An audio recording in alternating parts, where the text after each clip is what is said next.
Welcome to 247 Real Talk. I'm your host, Julian Perry, and it's a pleasure to be here with you once again for the 247 Real Talk podcast. This is actually my second attempt at recording this podcast this week. I was recording, almost done with my episode to you, and then I looked up and the cameras were frozen. Not sure what happened with my network, but I am here, and I am actually, it's ironic that it happened because it's in keeping with my conversation with you this week. Hope you guys had a great week since we last spoke. It's very cold still in New York, and the groundhog, I think it says, saw its shadow, so 6 more weeks of winter. I'm praying that that's over soon and we can be outdoors a bit and have some sunshine in our faces and some warmth. But the warmth is right here in this conversation with you and I, and this week is going to be a quick episode, probably quicker than I intended because I already recorded and was almost done and I'm starting over from scratch. So sit back, relax, and I'll be right back.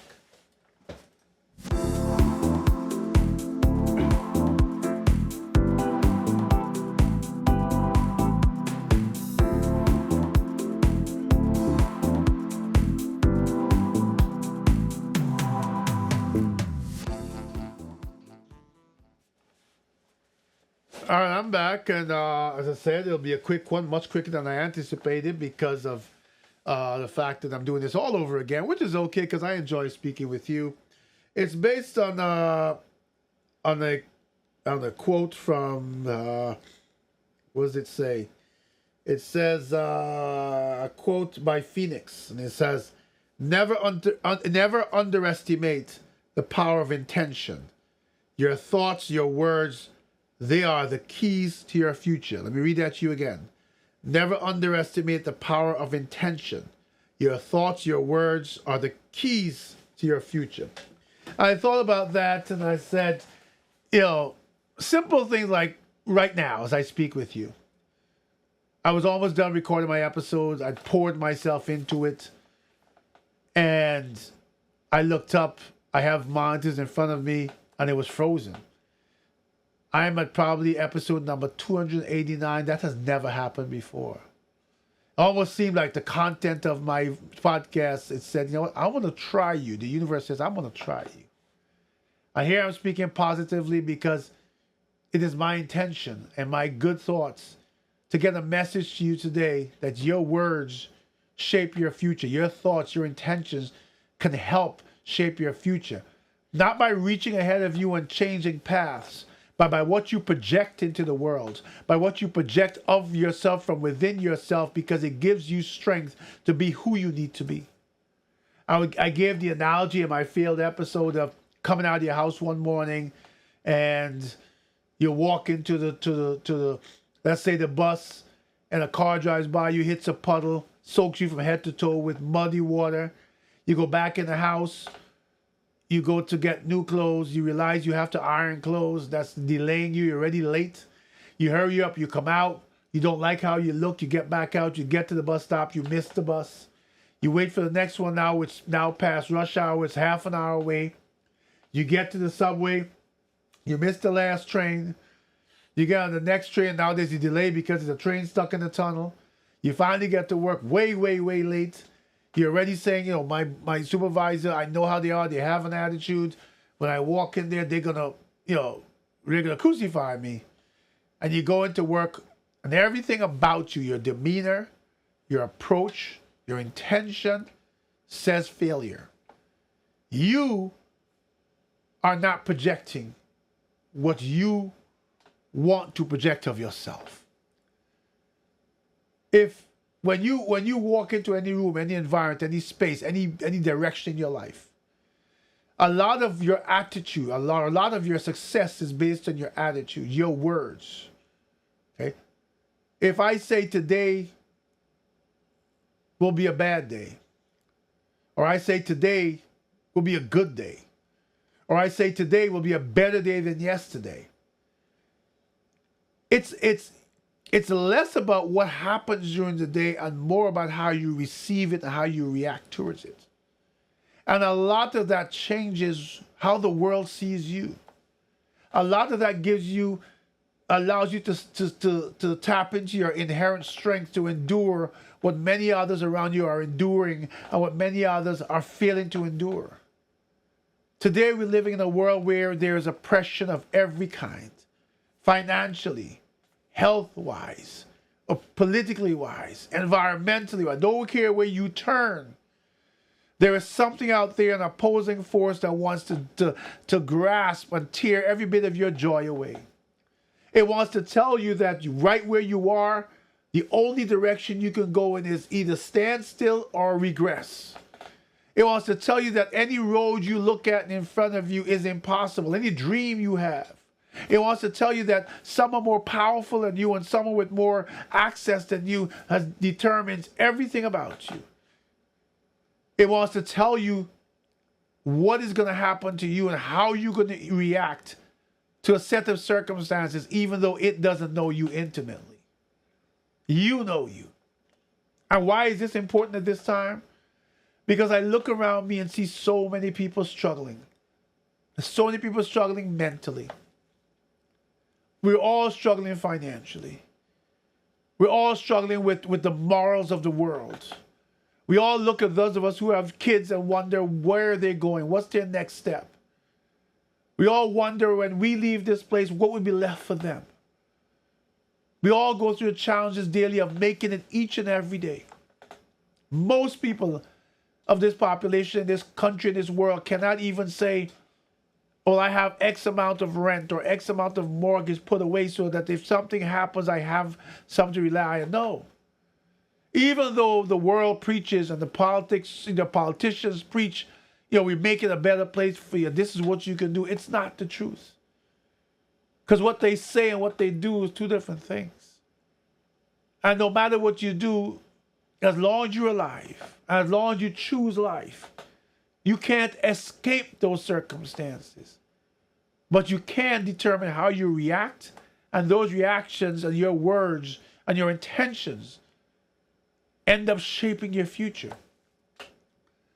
Sometimes it's simply going into a job interview where everyone else seems more qualified. And then you get the job. And one day, sometime later, you say to your supervisor, who you've now become familiar with, when I came to the job that day, I didn't think I would get it. There were so many more people here, so much more qualified than I am. How come you chose me? And that supervisor may turn to you and say, yes, there were a lot of qualified people here, but none of them could cut close to your attitude, your positivity, your light in any darkness that was around you. And this is the point I'm making. Never underestimate the power of your thoughts, your words. Never underestimate the power of intention. Your thoughts, your words, they are the keys to your future. I'm sure you've heard people say, speak your future. That positivity has a way of picking up the energy that exists around you and moving in your direction. It may not unfold the way you want it to. It may not unfold the way you intended to. And in most cases, it doesn't unfold as fast as you want it to. But the fact that you keep putting one foot in front of each other with that good intention, with that positivity, means that it will unfold. And in many cases, with those who persevere, it unfolds even better than we can imagine. I am a testimony to that because it's happened so many times in my life. And I am also ashamed of myself sometimes when I get down. Like I've explained to you guys, I talked about my situation at work, etc. It gets the better of me. I got physically sick. My blood pressure went to almost 200 over 1 something. And that was all about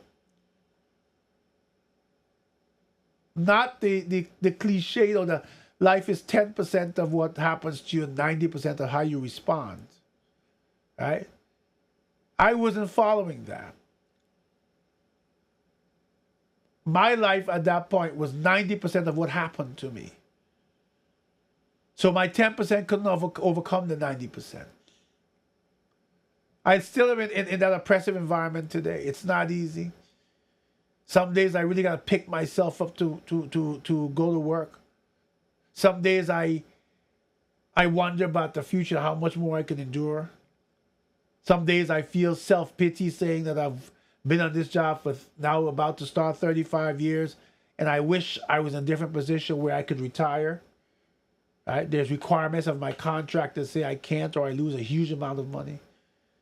Some days I feel like someone walked into my life. I didn't do anything wrong, but because of different set of circumstances, I'm being targeted.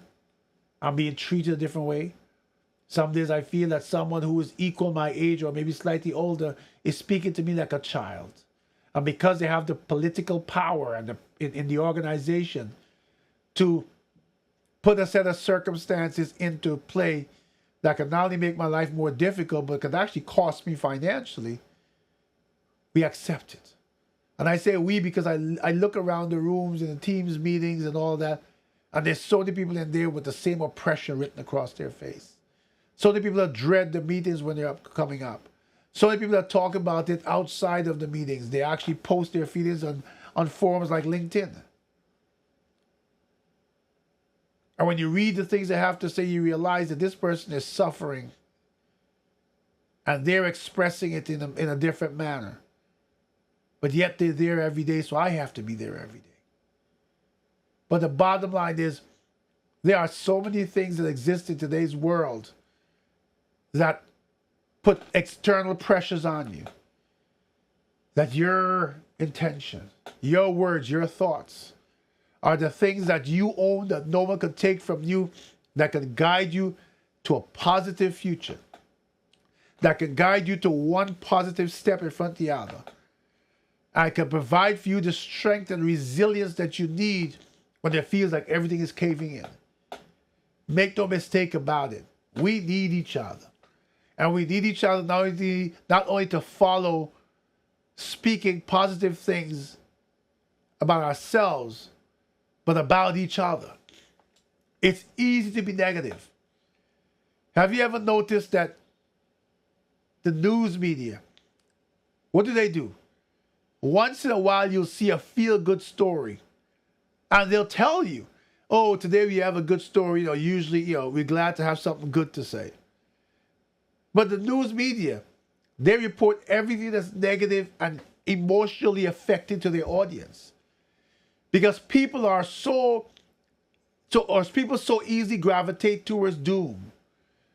It's so much easier to join the masses of doom than to be a light peering out of the darkness that says, no, I am gonna make it. No, tomorrow will be better. No, I will move forward. No, I am going to make the best of whatever life I have. No, my children will succeed because I will give my all to the end of my all. Not everything works out our way because we don't choose everything that happens. But it's a whole lot better living life with positive intentions, positive words, that in the energy of the world do bring positive results. You guys forgive me if I sound stuffed up. I had the flu this past week, and I really am, so I won't be much longer. But I thought, every week when I come out here, I look for inspiration for my next episode. And there's no end of content if I wanted to go down the slippery slope of satire, politics, and everything that's encompassed in those two things alone. If I wanted to come here every week and have a conversation with you and discuss all the negativity and the political ideologies, etc., I'd run out of room on my recorder. It's harder since I've made the choice to bring light into this darkness around you, and beg of you to join me, to hold on to me. So not only can my positive energy rub off on you, but yours can uplift me. Sitting in front of this camera doesn't mean that I'm sitting on a pedestal and helping you climb. No, it means that I am testifying to you, hoping to empower you so we can climb together. There are a lot of forces against those who want to see the world better.